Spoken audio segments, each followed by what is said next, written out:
Hey everyone, we're here to do another quick review. This time it's going to be Hitman 2, not to be confused with Hitman 2 Silent Assassin, which came out a long time ago. This is the latest Hitman game, and it's been kind of a rocky few years for the Hitman series. It's a stealth series that I've really enjoyed ever since finding Blood Money over 10 years ago, but in a lot of ways the franchise never really took off, even though that game is quite a darling among stealth game fans. There was a pretty big gap between that and the next game, Absolution, which I enjoy, but I think a lot of people were disappointed by it, and I can't really fault them. They made some very odd decisions that I'm not entirely sure paid off.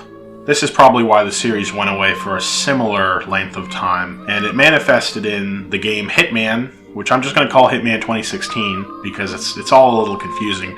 Hitman is not exactly a reboot, but the intention of it was to just take the basics, take what worked with Blood Money, and deliver it on an episodic format. This meant that when the game first came out, there was only one real level, and they were going to be releasing additional levels over time. This, to me, sounded like a horrible idea, and I'd never bought the game, at least until 2017, when all the levels had been released, and I was able to get it at a discounted price. And I felt kind of bad, because honestly, the game was a lot of fun.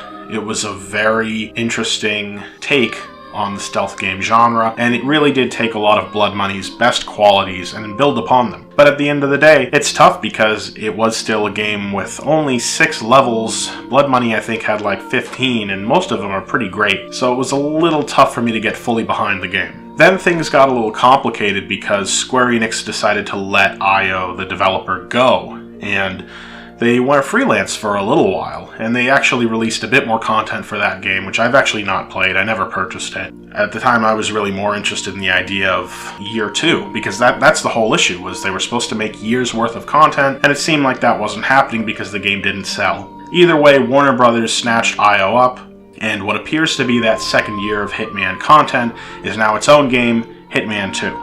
So, if it sounds like Hitman 2 is actually just a level pack for the previous game, that's because it's kind of true. I think if someone was buying this game as it is for full price, they would probably be really confused and maybe a bit disappointed. This mostly comes down to the fact that A, the game's story truly is the second act, so to speak, and it does feel like you would have no idea what's going on, even though they try to recap things. None of it would make sense if you were just buying this without context. Second of all, there are only 5 levels in this game, unlike the 6 that they ultimately made for the first season. And that right there makes it really hard to sell as a full-price game. That said, these 5 levels are pretty excellent in a lot of ways.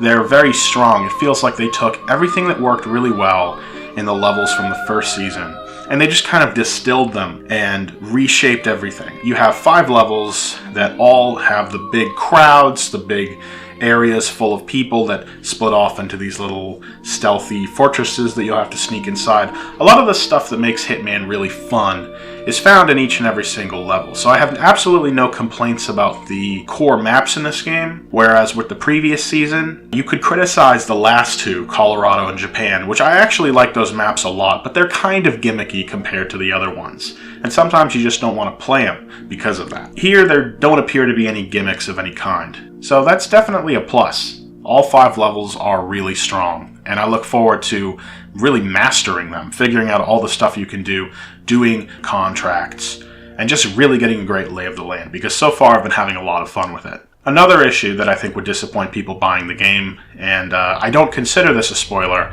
by the end of the 5 levels, the story is not resolved at all. It's actually kind of on a cliffhanger, and this is unsurprisingly because the game does have a $40 season pass, which will contain new levels. I don't know how many, we don't really have good statistics on this, but I hope that they resolve it in there, because I have a feeling this game's not exactly going to have a whole nother year of levels made for it.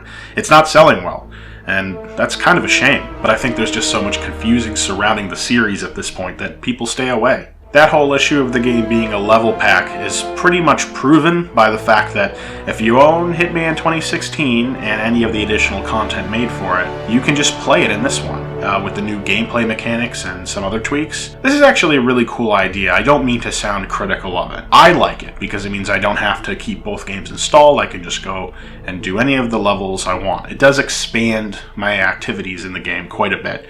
But for people who are getting into this new, it's going to be really confusing. I'm not really sure I can explain this properly. I don't really understand it myself. But if you're getting into the series, you might just want to get Hitman 2, preferably on sale, which I believe it is now. That's how I got it. You can go through the menus and purchase the levels from the first game for a lump sum, but you can also purchase other missions that were made later. That's a different pack. I don't own that pack. It's very confusing, and I think that you're going to probably end up spending a lot of money if you don't get this game cheap. If you have not played Hitman before, I would recommend either picking up a copy of Blood Money or getting Hitman 2016's entire first season, which you could probably get that for $20-$30. That would be my recommendation. I think this is a really great stealth game. It's got elements of Metal Gear and Deus Ex and maybe a little bit of Thief or Dishonored, but it really has its own unique style and its own unique sense of stealth, social stealth as they call it, and all that stuff is great. I love the way disguises work in this game. It's like an improved version of the way they worked in Absolution, where it's not something that makes you invincible. You do still have to think and be stealthy.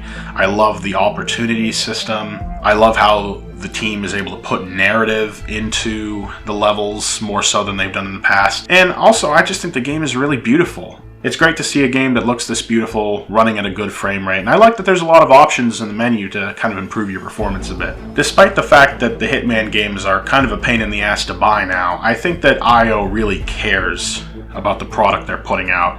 It doesn't feel like they slacked at all. I know I complained that there were less levels, but these levels all clearly have AAA polish put into them. Although the game did crash for me 4 times, all in the Columbia level, so I'm hoping there's some patches on the way. But it is truly a great game, and it's a unique game. And anyone who plays any kind of stealth games, anyone who's played Metal Gear, anyone who likes games that you can replay over and over and do things different each time, Hitman is the series for you, and these new Hitman games are probably the game for you. I don't like that the Season Pass is as expensive as it is, but I have a feeling I'm probably going to pick it up at some point in the future if the levels that they're selling with it look as promising as the ones they've already delivered. And I know that IO has had to go through a lot of hoops and multiple publishers to keep producing the series. It's a shame that these don't sell well, but I hope that 47's story doesn't end here. And even if it does end, I hope IO goes on to do something really interesting. New games can breed innovation. So, best of luck to everybody involved, and I definitely suggest this product. That's all I have to say for now. Happy holidays, everyone. Let me know what you think of the new Hitman games in the comments, and I'll see you around.